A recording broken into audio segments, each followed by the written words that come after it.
안녕하세요. 커피앤톡입니다. 오늘도 와주셔서 감사드리고요. 바로 사연 읽어보겠습니다. 안녕하세요.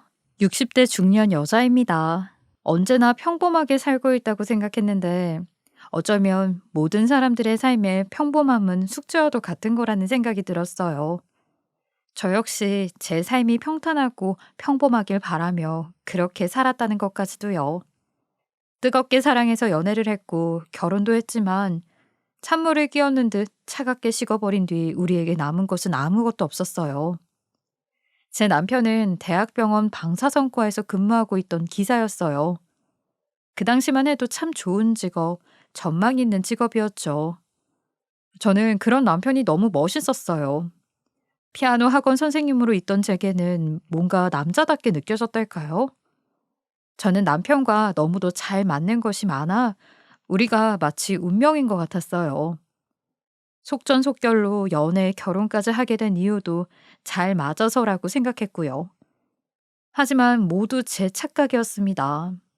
우린 운명도 아니고 금슬 좋은 부부도 될 수 없었어요.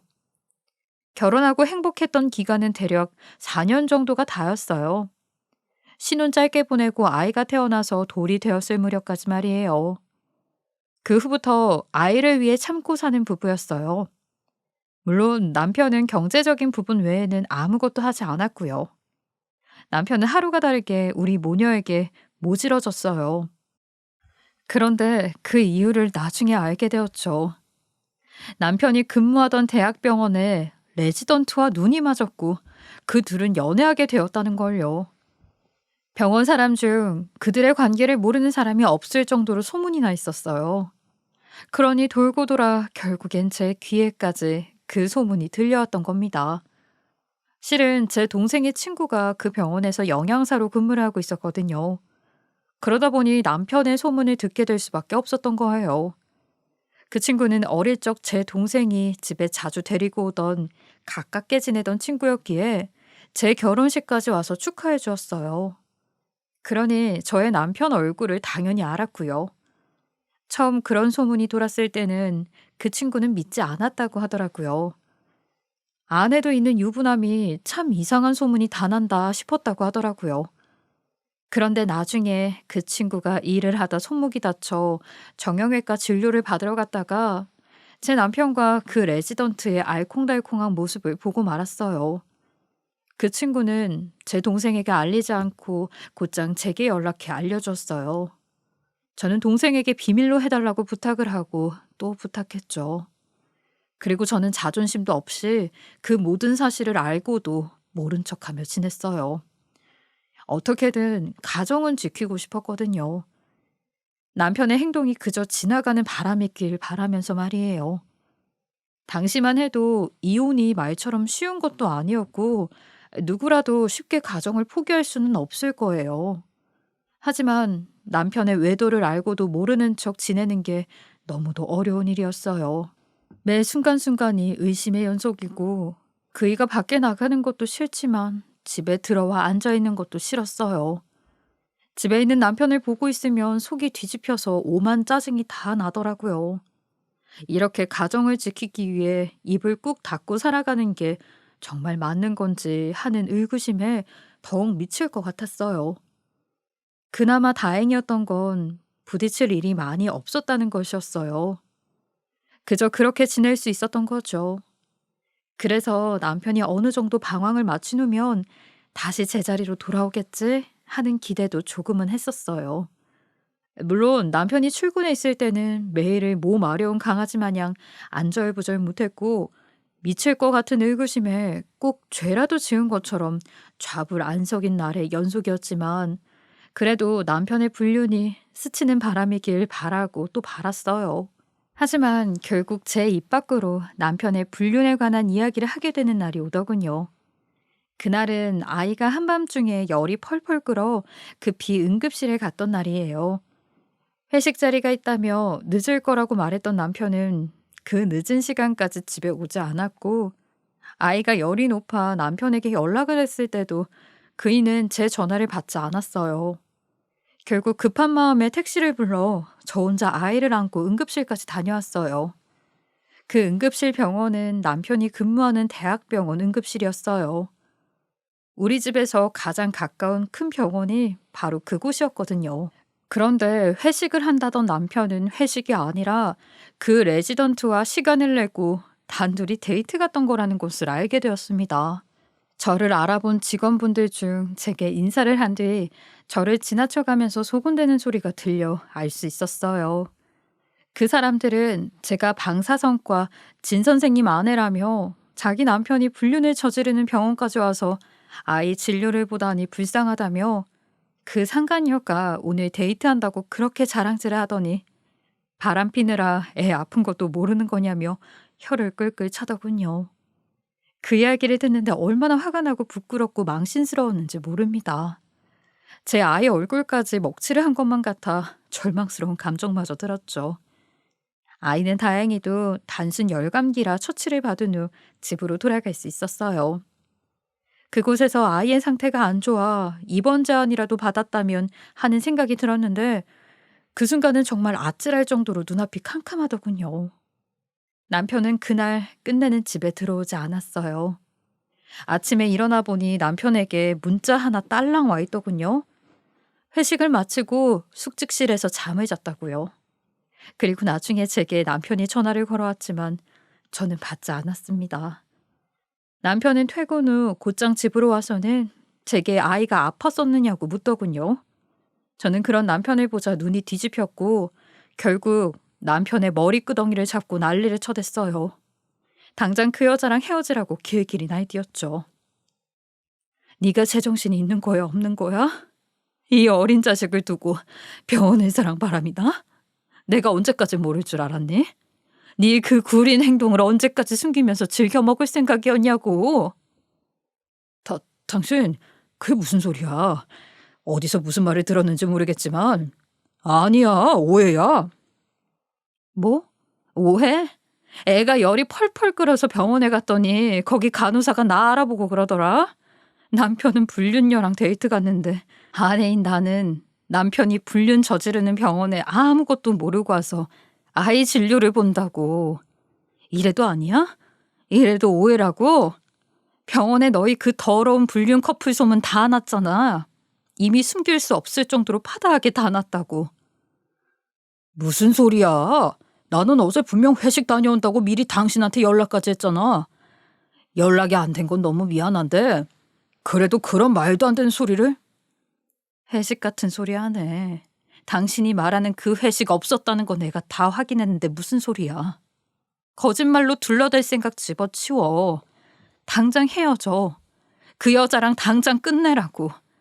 안 그러면 나 그 여자까지 찾아가서 못 볼 꼴 볼 줄 알라고. 당신 소문만 믿고 나는 못 믿어? 당사자인 내가 아니라고 하잖아. 그런데 왜 이래? 아, 끝까지 잡아떼겠다 이거야? 내가 그러면 오해였구나 하고 넘어갈 줄 알았어? 그래, 넌 어디 네 방식대로 해봐. 난 내 방식대로 할 테니까. 따라와. 따라오라고. 저는 남편을 데리고 시댁으로 향했어요. 남편은 가는 길 내내 도대체 왜 이러느냐며 오바 좀 하지 말라고 어떻게 남편인 자신의 말을 믿지 못할 수 있냐고 말하더군요. 저는 시댁에 도착해 무작정 시부모님 앞에서 남편이 그간 했던 짓들을 다 밝혔습니다. 아주 남편에게 개망신을 주었죠. 아이 갑자기 연락도 없이 이 시간에 무슨 일로 온 거야? 아가, 네 꼴이 왜 이 모양이니? 응? 어머님 아버님, 도대체 하나뿐인 아들을 어떻게 키우신 거예요? 결혼한 지 얼마나 됐다고, 애 낳은 지는 또 얼마나 됐다고 뒤구른 짓을 하고 다닐 수 있는지 제 머리로는 도무지 이해가 되지 않는다고요. 제게 어떻게 이럴 수가 있어요? 아이 무슨 소리냐. 우리 아들을 어떻게 키우다니? 갑자기 울면서 그걸 물어보는 이유가 뭐야? 뒤구린 짓은 또 뭐고. 아들, 네가 말해봐. 며느리가 이 시간에 연락도 없이 찾아올 애도 아니고 이렇게 우리 앞에서 눈물이 보일 애도 아닌데 왜 이러는 거냐? 아내가 나에 대해 좀 오해가 생겼어요. 그래서 이러는 거야. 어머니 아버지가 이해해 주세요. 뭐? 오해? 당신 정말 끝까지. 내가 증거 하나 없이 이러는 줄 알아? 내가 증거도 없이 이렇게 시댁까지 쫓아온 줄 아느냐고. 어머님, 어젯밤 남편이 제게 회식한다는 거짓말을 하고 바람피는 여자와 하루를 보냈어요. 아이는 아파서 급히 밤에 응급실에 다녀왔는데 그때 병원 직원분들이 저를 보고 수군댔고요. 남편은 이 병원 의사랑 바람이 났는데 그것도 모르고 와서 진료를 보고 있다면서요. 이렇게 소름 끼치는 연락까지 주고받았다고요. 저는 그간 남편이 바람 피운 것을 모른 척하며 모아놓은 남편의 불륜 증거를 시부모님 앞에 낱낱이 보여주었어요. 그제야 남편은 얼굴이 하얗게 질려서는 제게 빌기 시작했죠. 오해라고 둘러대서 미안하다면서 오래된 관계는 아니었다고, 처음부터 이럴 작정은 아니었다고 말이에요. 저는 그런 남편에게 더 오래 끌 필요도 없다고, 네 부모님 앞에서 그 여자랑 깔끔히 정리할지 아니면 이 핏덩이 같은 아이 두고 이혼할 건지 딱 정하라고 선을 그었죠. 제 말에 시부모님은 이혼은 절대 안 된다며 완강하게 말리셨고 남편의 등짝을 두들겨 패며 얼른 관계 정리하겠다고 본인들 앞에서 딱 약속하라면서 소리치셨어요. 남편은 그제야 그 여자랑 당장 헤어지겠다며 저와 약속을 하고 시부모님 앞에서 각서까지 받아냈어요. 그 후 며칠 뒤였어요. 남편이 그 의사 상간녀에게 이별을 통보했는지 그 여자가 우리 집 앞까지 찾아와서는 남편에게 매달렸습니다. 그때 정말 그 여자의 머리털이라도 다 뽑아놨어야 했는데 차마 육아하느라 후줄근한 차림으로 그 여자를 마주할 용기가 나지 않았어요. 분명 제가 너무 초라해질 테니까요. 그저 멀리서 남편과 상간녀를 지켜볼 뿐이었어요. 그나마 다행이었던 건 남편이 매몰차게 그 여자를 쫓아냈다는 거예요. 펑펑 눈물을 쏟으며 남편에게 매달리던 여자는 그렇게 돌아간 후 우리 집 앞으로 더는 찾아오지 않았어요. 마음 같아서는 남편이 이직이라도 했으면 좋겠다는 생각이 있었어요. 병원에도 이미 소문이 날 대로 났으니까요. 하지만 남편이 각서를 쓸 때 더는 이런 일을 벌이지 않겠다고 했으니 믿는 수밖에요. 거기다 그 병원에서 나와서 다른 곳으로 옮기는 것이 그 당시에는 쉽지는 않았어요. 아이도 어린데 외벌이였던 남편이 공백기가 생긴다는 게 우리 집에는 타격이 있었을 테니까요. 먹고 사는 게 뭐라고 참 도와주지 않더군요. 그래도 그 후로 남편은 정신을 차렸는지 다시 제자리로 돌아온 듯 보였어요.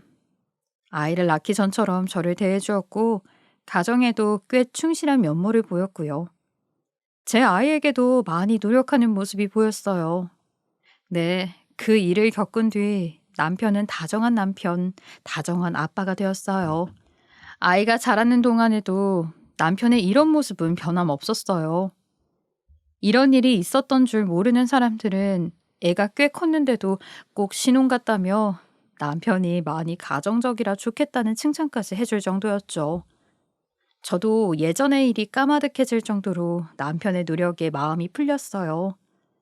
가끔 회식한다고 할 때면 의심도 생기고 마음이 불편했던 적도 있지만 남편은 회식이 있는 날에도 딱 식사만 하고 집으로 곧장 오곤 했어요. 그래서 더욱 의심할 여지가 없었죠. 제게 남편의 바람 소식을 전해주었던 동생도 제게 둘이 헤어졌는지 더는 그들의 소문이 돌지 않는다며 되려 병원에서 서로를 대하는 게 전 같지 않아 연애 소문이 쏙 들어간 것 같다고 얘기해 주더라고요. 참 다행이라고요. 그래도 남편의 바람을 알면서도 용서해 준 저도 대단하다는 말도 빼놓지 않았어요. 원래라면 창피할 말이지만 저는 남편의 노력 덕에 더는 창피하지 않았어요. 제가 남편의 바람을 모른 척하고 지낼 때 스쳐가는 바람 정도의 관계이길 바라며 간절히 바랐던 게 마치 이루어진 것 같았죠. 저는 그제서야 이게 평범한 가정의 모습이고 평범한 삶이구나 하는 생각이 들었어요. 무척 행복한 건 아니래도 소소한 행복이 매일 저를 기쁘게 해주었어요. 시간은 손살같이 흘렀고 그렇게 안정을 되찾고 지낸 지 5년 뒤 제 소소한 행복의 기쁨은 결국엔 종지부를 찍게 되었습니다. 상간녀였던 그 여자가 전문의가 되었는데 전문의가 되자마자 남편과 결혼하겠다며 나선 것이었어요. 그 다정하던 모습을 줄곧 유지해오던 남편 역시 돌연 제게 이혼 소송을 던졌고요. 이 어마어마한 배신을 당하게 돼서야 피가 거꾸로 솟는 기분이 이런 기분인가 싶었어요. 알고 보니 남편이 가정에 충실했던 것도 상간녀와의 관계에 관한 소문이 사그라든 것도 다 남편과 상간녀가 계획했던 일이었어요. 저에게 헤어졌다고 하고도 병원에 소문이 돌고 있다면 분명 다시 자기들의 관계를 의심하고 들 테니 병원에서도 행동을 조심하고 다녔던 거예요. 그렇게 상간녀가 전문의를 취득할 때까지 기다렸던 거죠. 어차피 상간녀도 전문의를 따기 전까지는 일에 더욱 집중하는 게 좋다는 판단이었겠죠. 상간녀는 이혼할 당시 뱃속에 남편의 아이까지 가진 상태였어요. 결국 저는 위자료와 재산 분할을 받고 이혼을 하게 되었어요. 어떻게든 처음에는 이혼을 순순히 해주지 않겠다는 마음으로 소송에 임했어요. 하지만 이혼도 돈이 있어야 되더군요. 주부로 지내면서 그렇다 할 소득도 없이 남편이 주는 돈으로 알뜰히 살아온 제게 변호사를 고용할 만큼 큰 돈이 있을 리는 만무했고, 반대로 남편 쪽은 상간녀의 인맥으로 제대로 준비해서 이혼 소송을 진행했던 거예요. 저는 결국 그렇게 전 남편에게 완전히 버림을 받게 되었어요. 남편이 이혼 소송을 준비하는 동안 마주칠 때마다 의사인 상간녀와 저를 수도 없이 비교해대며 제 티끌만큼 남은 자존심까지 갉아먹었어요. 드디어 너랑도 끝이냐? 내가 이 날을 얼마나 손꼽아 기다렸는 줄 알아? 그동안 숨막혀 죽는 줄 알았다고. 너처럼 후줄근하고 볼품없는 여자랑 같이 살 맞대고 사느라 아주 구역질이 났어. 뭐야? 언제는 아이에게 집중하는 내가 좋다더니 완전 쓰레기잖아. 이럴 거면 처음 나한테 바람피는 걸 걸렸을 때 당장 이혼하지. 뭐하러 이렇게까지 시간을 허비한 건데? 나도 그걸 원했어. 하지만 내 여자가 자신의 커리어를 위해 조금 노력하는 시간을 갖겠다잖아. 그러니까 그동안은 조용히 지냈을 뿐이야. 그때 내가 당신이랑 이혼해버리면 얼마나 내 여자가 부담을 느끼겠어. 안 그래? 이 재활용도 안 될 쓰레기 같은 자식. 뻔뻔하고 이 악랄한 악마야. 말하는 꼬락서니하고는 천박해서 들어주지도 못하겠네. 넌 이래서 안 된다는 거야. 자격지심에 꼴불견인 태도까지. 어느 것 하나 내 사람이 될 그녀와는 비교도 안 될 만큼 후졌어. 이러니 내가 바람이 안 나고 배겨? 이렇게 찌질한 당신이랑 사는데. 당신 지금 말 다 했어? 뚫린 입이라고 아무 말이나 막 해도 되는 줄 알아? 천박한 건 내 말이 아니라 당신 행실이지. 그 여자랑 나를 비교하는 태도부터가 넌 인간이길 글러먹은 거라고.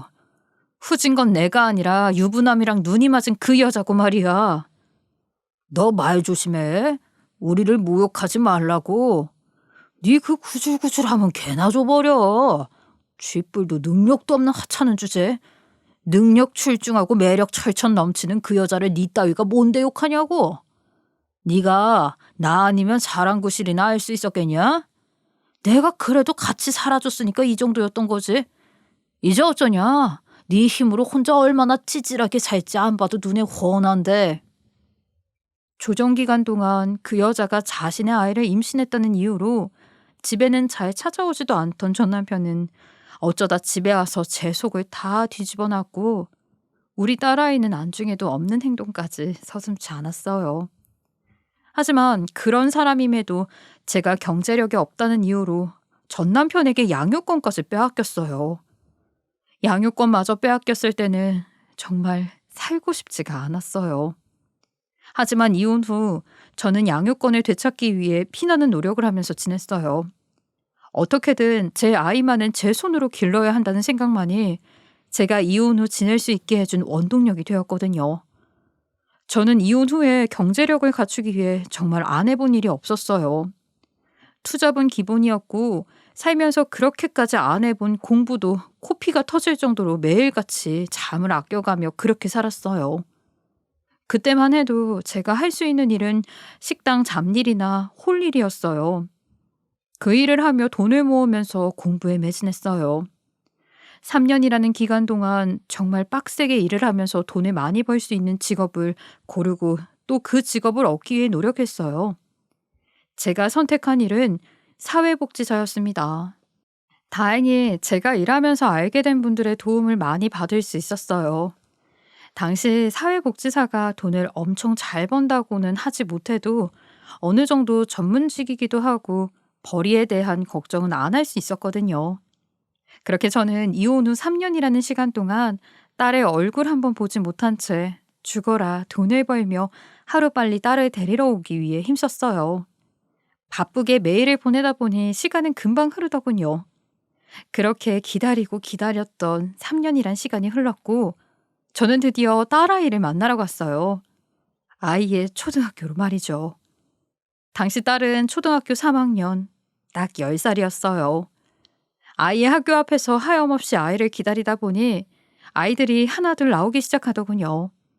그렇게 조금 더 기다리니 제 딸아이가 멀리서 나오는 게 보였어요. 그런데 저는 딸을 본 순간 눈물이 앞을 가리고 가슴이 찢어지는 듯한 통증까지 밀려왔습니다. 딸과의 마지막 날을 생생히 기억하는데 그때만 해도 우리 딸은 포동포동하게 젖살이 올라와 너무도 건강한 모습이었어요. 하지만 3년이라는 세월 동안 도대체 무슨 일이 있었던 걸까요? 제 딸아이는 삐쩍 말라 있었고 옷도 누더기 같은 옷을 입고 있었어요. 저는 너무 화가 나 전 남편네에 쫓아갔어요. 그런데 그곳에서 본 모습은 더욱더 충격적이었죠. 전 남편과 상간녀 사이에서 태어난 딸과 딱 맞닥뜨렸는데 그 아이는 아주 곱고 얼굴에서 광까지 나더군요. 때깔부터가 달랐어요. 우리 아이는 정말 딱 봐도 잘 못 먹고 지내는 모습이 역력했거든요. 피부도 거무튀튀하고 살이라곤 만져볼 수도 없을 정도로 말라 피부 가죽이 잡히는 정도였죠. 또래 애들보다도 훨씬 작은 체구이기까지 했어요. 거기다 누더기 옷이라고 표현했지만 걸레짝으로나 쓸 법한 꾸중물이 잔뜩 나올 것 같은 지저분한 옷에 어깨 라인에 작은 구멍까지 나 있었어요. 딱 봐도 오래 입어 해져버린 그런 옷이었어요. 하지만 그에 반면 상간녀에 따른 고급스러운 원피스를 입고 있더군요. 피부도 뽀얗고 머리도 차분히 묶어 끝에는 파마까지 되어 있었어요. 거기다 볼에 젖살이 남아있는 모습만 봐도 제 아이와 큰 차별을 받으며 지냈다는 게 느껴졌죠. 거기다 상간녀의 딸은 우리 아이보다 어린데도 불구하고 우리 아이보다 체구도 크더군요.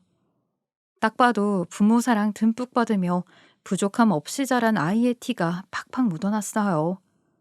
네, 맞아요. 3년 전 제가 버림받은 것처럼 제 딸도 애비라는 놈한테 버림을 받으며 살아왔던 겁니다. 어떤 행색을 하고 있던 뭘 먹고 있던 그 누구도 아이에게 관심을 가지지 않고 함께 있어도 있는 게 아닌 채 그렇게 살아 허울뿐인 관계로 긴 시간을 제 아이는 외로움 속에서 견디고 있었던 거예요. 저는 그 모습을 본 순간 눈이 뒤집혔고 그 모든 것을 증거로 삼을 사진을 남긴 뒤 저는 양육권 문제로 소송을 걸었어요. 하지만 전 남편 놈은 이 소송에서 딸을 제게 거의 넘기다시피 가져가라며 주더군요. 이렇게 말하면서 말이에요. 네 닮은 딸 꼴 보기도 싫었는데 잘 됐다. 네가 가져가. 난 줘도 안 갖는다. 그동안 그 애까지 챙겨야 해서 얼마나 짜증났었는데. 얼른 데리고 가버려. 이 말이 친아빠라는 사람의 입에서 나올 수 있는 말인가요? 저와의 관계는 끝났다고 하지만 딸과는 천륜인데 어떻게 천륜을 저버릴 생각을 저렇게 아무렇지 않게 할 수 있는 건가요? 이 사람은 정말 인간의 길 포기한 지옥불에 떨어질 짓을 한 거라고 저는 생각했어요. 그렇게 생각하지 않으면 분이 차 당장이라도 그 거지 같은 인간의 머리끄덩이라도 잡고 깽판을 쳐야 속이 시원할 것 같았으니까요.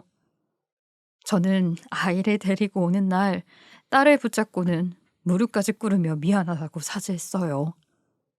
딸, 이제 엄마랑 가자.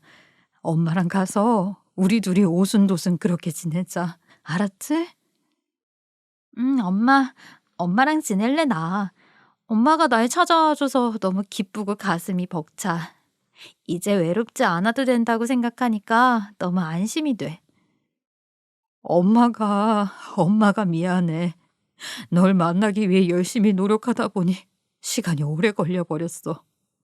사랑스러운 내 딸, 엄마가 그동안 찾아오지도 않고 연락도 안 해서 많이 서운했지? 괜찮아요. 나 엄마가 너무 보고 싶은 날이 많았는데 이제 정말 다 괜찮아. 엄마가 이렇게 나한테 와줬잖아. 그리고 앞으로는 매일매일 엄마랑 같이 있을 수 있는 거잖아. 그치? 그럼 당연하지, 우리 딸. 많이 외로웠을 텐데 먹고 싶은 것도 많고 하고 싶은 것도 많았을 텐데 엄마가 빨리 오지 못해서 미안해. 엄마가 챙겨주지 못해서 미안해. 엄마랑 예쁜 옷부터 사러 가자. 엄마랑 쇼핑도 가고 맛있는 것도 먹으러 가자. 그럼 나 이제 이런 지저분한 옷 안 입어도 돼? 이제 집에서도 밥도 많이 먹어도 되는 거지. 신난다. 엄마 최고야. 우리 딸 뭐 필요한 거 있어? 가지고 싶은 거 말이야.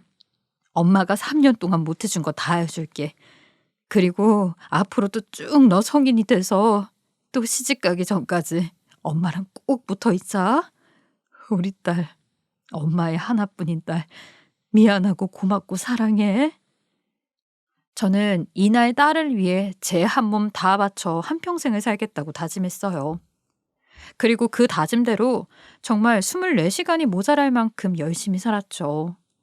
아이가 학교에 가고 학원을 다니는 시간에는 사회복지사로 근무를 했고, 집에 와서 저녁에 아이를 챙기고 아이와 시간을 보낸 뒤 아이가 잠들면 옷방에 들어가 손부업을 하면서 그렇게 보냈어요. 저는 그렇게 지내면서 하루에 4시간 이상 잠을 자본 적이 없었어요. 주말에는 아이와 함께 시간을 보내기 위해 그 어떤 일정도 잡지 않고 오롯이 딸만을 위한 시간으로 사용했죠. 아이가 가고 싶다 하는 곳, 하고 싶다던 것 전부 하면서 말이에요. 우리 딸은 사춘기 시기에도 심한 반항기 없이 정말 이 아이가 사춘기가 맞나 싶을 정도로 잔잔하게 지나갔어요. 딸은 저와 함께 시간을 보내는 게 친구들과 노는 것보다 훨씬 재미있다고 말했고, 정말 저와 뭐든 함께 하려고 했죠. 하다못해 집 근처 마트에 장을 보러 갈 때도 사춘기 시기 때마저 함께 다녔을 정도였어요. 그렇게 저희는 가족이자 친구로 그렇게 지냈어요. 저는 딸이 중학교에 가서 공부하는 시간이 길어지면서 더 많은 일을 했어요. 손부업으로 했던 것도 그만두고 회사가 끝나면 예전에 다녔던 분이 연결해준 국밥집에서 파트타임으로 일을 했어요. 그렇게 저는 제 생활에 딸은 자신의 본분에 집중하며 각자의 위치에서 열심히 노력했죠. 고등학생 때는 저보다 딸이 더 바쁘게 지냈어요. 한밤중까지 독서실에서 열심히 공부하며 그렇게 지냈으니까요. 저는 퇴근길에 늘 딸을 데리러 갔고 저희는 집에 늘 함께 갔어요. 그렇게라도 둘의 시간을 만들어 대화를 나누었죠. 제 딸은 제 노력에 보답이라도 하듯 의대에 가게 되었어요. 정말 공부를 잘했거든요. 사실 전 남편이 데리고 있을 때도 딸은 자신이 할 수 있는 게 고작 공부뿐이라며 공부를 하루 종일 했다고 해요. 그래서 그 혼란 속에서도 착실히 공부했던 거예요. 그렇게 의대까지 수석으로 입학을 하게 되었고요. 실은 제 딸이 의대를 간 이유는 저 때문이에요. 잠시나마 새엄마였던 의사 상간녀와 인간 같지도 않은 애비라는 인간에게 본인이 의사가 되어 저를 대신해 그들에게 복수를 해주겠다고요. 처음 이런 이야기를 꺼냈을 때가 딸이 고3 때였어요. 저는 그런 포부로라도 열심히 하려는 거라고 생각했지만 딸은 정말 의대에 갔고 제게 그때 드디어 복수할 기회에 한 발 더 가까이 다가왔다고 말하는 거예요. 전 그때 알았어요. 딸의 복수 이야기가 진심이라는 걸요. 저는 그런 딸을 다독이며 이야기했어요. 딸, 이제 그만 마음속에 쌓아둔 분노와 증오는 버리자. 엄마는 우리 딸이 정말 훌륭하다고 생각해. 아무리 엄마가 노력했어도 열악한 환경이었을 텐데 의대까지 가고 말이야. 기특한 우리 딸. 이제 의대까지 갔으니까 복수심은 내려놓고 이제 네가 진짜 하고 싶은 일을 해. 엄마가 바라는 건 그것뿐이야. 네가 좋아하는 일을 했으면 좋겠어. 엄마, 하지만 그 인간 같지도 않은 인간들 때문에 엄마와 내가 고생했던 것을 생각하면 난 아직도 너무 화가 나서 속이 답답해. 엄마도 그래. 우리에겐 원수나 다름없는 사람들이니까. 하지만 딸, 그렇다고 네 인생을 그 인간들에게 복수하는 걸 원동력으로 계속 나아가게 둘 수는 없어. 엄마는 우리 딸이 환자를 위해 봉사하고 헌신을 다해 치료하는 그런 훌륭한 의사가 되었으면 좋겠거든. 우리 딸은 마음이 참 예쁜 아이니까 말이야. 엄마, 엄마는 그 인간들한테 복수할 마음이 없어? 아이, 물론 복수를 하면 좋겠지. 속이 아주 후련할 거야. 그런데 딸, 엄마는 이미 복수를 한 것 같다는 생각이 드는걸? 그들이 짐짝처럼 여겼던 우리가 이렇게 잘 살잖아. 그리고 이렇게 멋지게 해냈잖아. 분명 이 사실을 알면 엄청 배 아플걸. 우린 이미 너무도 통쾌하게 복수한 거야. 그러니까 이제 연연하지 말고 너만을 위해 노력해, 딸. 알겠어, 엄마. 엄마가 그렇게까지 이야기하니까 나 이제 복수 때문이 아니라 내 미래를 위해 열심히 노력할게. 정말 훌륭하고 좋은 의사가 될 거야. 환자 한 명 한 명에게 진심을 다하는 그런 의사. 나 믿고 응원해줘야 돼, 엄마. 그럼 우리 딸은 분명 사명감 있는 좋은 의사가 될 거야. 엄마가 언제나 곁에서 응원할게. 그때부터 제 딸은 복수가 아니라 자신만을 위해 더욱 열심히 공부하며 노력했어요. 장학금까지 받으며 다니던 때도 있을 정도로 정말 최선을 다했죠. 의사가 된다는 것이 정말 어렵다는 걸 제 딸아이를 보며 느꼈어요. 배움이 끝도 없고 또 시간도 오래 걸린다는 걸요. 몇 년 뒤 제 딸은 인턴 레지던트 펠로우까지 잘 마치고 드디어 전문의가 되었어요. 정말 오랜 시간이 흘렀더군요. 제가 늘 챙겼던 딸이 어느새 저를 더 챙겨주게 될 정도로 말이에요. 저는 의사 딸을 둔 덕에 언제나 든든했어요. 그러던 어느 날 딸은 좀 특별한 환자를 맡게 되었어요. 말기암 환자였죠. 처음에 인상착의를 봤을 때는 누군지 알아보지 못했어요. 그런데 인적 사항까지 확인한 후에야 그 사람을 알아볼 수 있었죠. 바로 전 남편이 말기암 환자가 되어 딸의 환자로 오게 되었던 거예요. 처음에는 알지 못했어요. 딸이 제게 말하지 않았거든요. 딸이 집에 중요한 서류를 두고 갔는데 그걸 꼭 가져다 줘야 한다고 어찌나 부탁을 하던지 있던 약속까지 다 미룬 채 그 서류를 챙겨 딸이 근무하고 있는 병원으로 갔어요. 로비에 도착해 딸에게 연락을 했는데 전화를 받지 않더라고요. 그래서 하는 수 없이 아이가 진료를 보는 진료실 앞까지 가게 되었어요. 그런데 대기하고 있는 환자 중 눈에 띄는 환자가 있더라고요. 얼굴은 거무튀튀하고 삐쩍 마른 남자였죠. 그 남자를 지나쳐 간호사에게 가려는데 그 남자가 저를 불러 세웠고 그제야 저는 그 사람이 전 남편이라는 것을 알게 되었습니다. 처음 그 사람이 전 남편이라는 것을 알고는 정말 깜짝 놀랐어요. 딱 봐도 많이 아픈 사람의 모습을 하고 있었으니까요. 전 남편은 괜히 머쓱해서는 자신이 암이라는 사실을 털어놓더군요. 그리고 주치의가 바로 제 딸이라는 것까지요. 저는 전 남편에게 어쩌다 그렇게 된 거냐고 묻자 씁쓸한 표정으로 한참을 뜸들이다 말문을 열었어요. 암 말기라는 걸 알았을 때 지금의 아내에게 말했어. 이런 걸 숨길 수는 없으니까 말이야. 그런데 그 여자와 딸이 나더러 나가라고 하더군. 자기들은 암투병하는 사람을 간병할 수 없다고 하는데 차마 나를 좀 챙겨달라는 말을 할 수가 없었어. 재혼한 여자가 의사면서 암 말기가 될 동안 모르고 있었다는 게 말이 돼? 그리고 그렇게 좋아 죽을 때는 언제고 이제 와서 아프다고 사람을 버려? 말이나 되는 거야 그게? 실은 이미 병원에 3곳이나 가봤어. 그런데 다 치료 거부를 하더군. 이미 진행이 심한 상태라 너무 당연한 일이었지. 그 여자도 그걸 알고는 내 몸이니 나 알아서 알아더군. 암 투병 환자를 간호하느라 자신의 커리어에 스크래치가 나면 안 된다면서 딸은 날 거들떠보지도 않고. 이제야 당신이 우리 버린 벌을 제대로 받나 보네. 내 딸한테 네 아빠니까 고쳐달라고 질척대기라도 한 거야? 그런 거라면 가만 안 둬? 내 딸의 커리어에 말로 스크래치 낼 생각은 절대 하지 말라고. 딸 잘 키웠더라. 대단해 정말.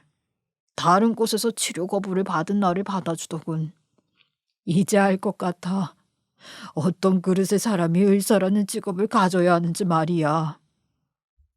알고 보니 전 남편이 말기암이라는 사실을 알고 병원 이곳저곳 다녀봤지만 치료 거부를 당했고, 딸도 처음 전 남편이 진료를 보겠다고 들어왔을 때 어떻게 해야 할지 고민이 많았다고 하더라고요.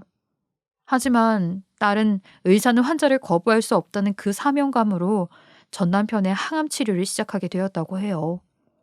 나중에 딸에게 물어보니 숨겨서 미안하다고 하면서도 전 남편을 아빠이기 이전에 그저 암으로 고통스러워하는 한 명의 환자라고 생각했다며, 그런 사람을 자신까지 내칠 수는 없었다고 말하더군요. 저는 그런 딸이 참으로 대단하다고 느꼈어요.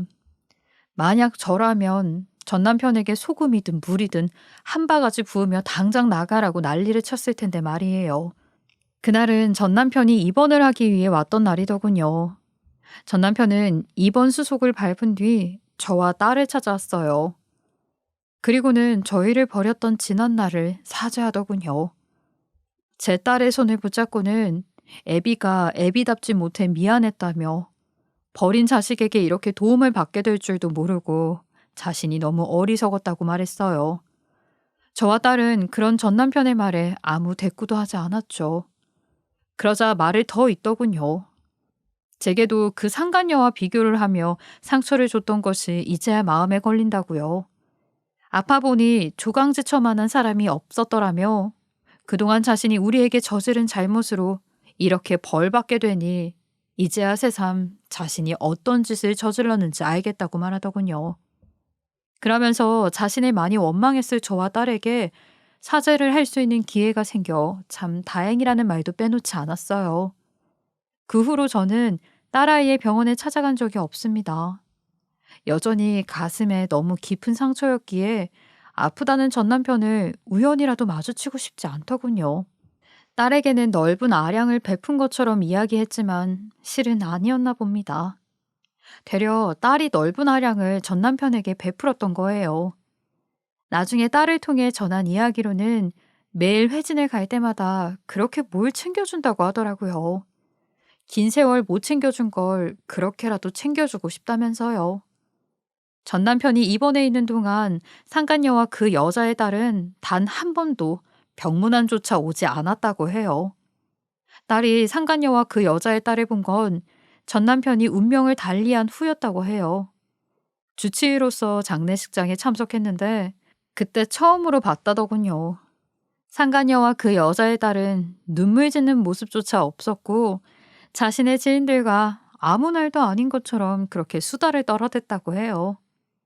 딸을 알아본 상간녀는 딸이 의사가 된 것을 알고 쥐뿔도 없는 여자 밑에서 의사까지 되고 보통 독한 게 아니라는 악담을 하기도 했다고 해요.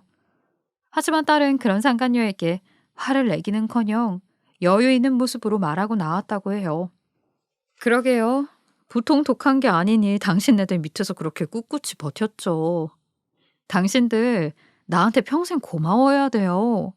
내가 반항이라도 해서 당신이 나한테 손이라도 올렸으면 당신 콩밥 먹었을 거 아니에요? 내가 가만히 있어준 것만 해도 고마워해야 된다고요. 아참, 그리고 얘기 들어보니까 당신 딸은 그 대단한 의사 엄마 밑에서 컸는데 맨날 사고만 치고 다니다 미혼모로 애까지 낳았다면서요? 당신 말대로 쥐뿔도 없는 여자 밑에서 큰 나보다 의사 밑에서 큰 당신 딸이 정말 인간 말종으로 살고 있대요? 그러니까 말 조심해. 감히 상간녀 주제에 당신 입에서 우리 엄마 모욕하지 말라고. 그리고 좀 겸손하게 살아요. 사람 인연이라는 게 나중에 당신이나 당신 딸도 아파서 나한테 살려달라고 찾아올지 어떻게 알아. 마음 좀 사악하고 질 나쁘게 살지 마시라고. 딸은 그 말을 남긴 후 뒤도 돌아보지 않고 장례식장을 빠져나왔고 딸의 뒤에서 상간녀는 고래고래 소리를 쳤다고 해요. 그 모습을 보고 조문객으로 왔던 사람들이 수근거리며 뒷이야기를 해대더라고 했어요.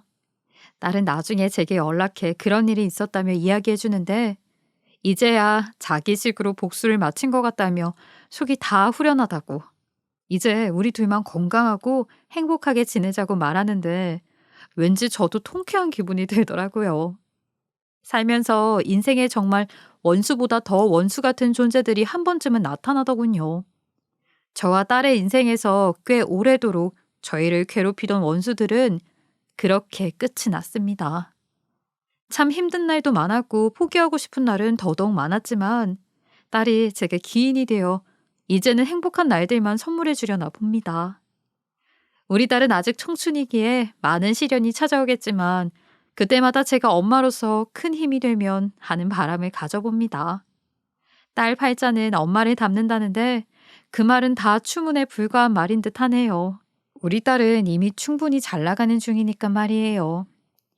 앞으로도 저희 모녀 열심히 살아갈 수 있도록 많은 응원 부탁드립니다. 감사합니다. 지금까지 커피앤톡이었습니다. 오늘도 끝까지 함께 해주셔서 감사하고요. 다음 영상으로 또 찾아뵙겠습니다.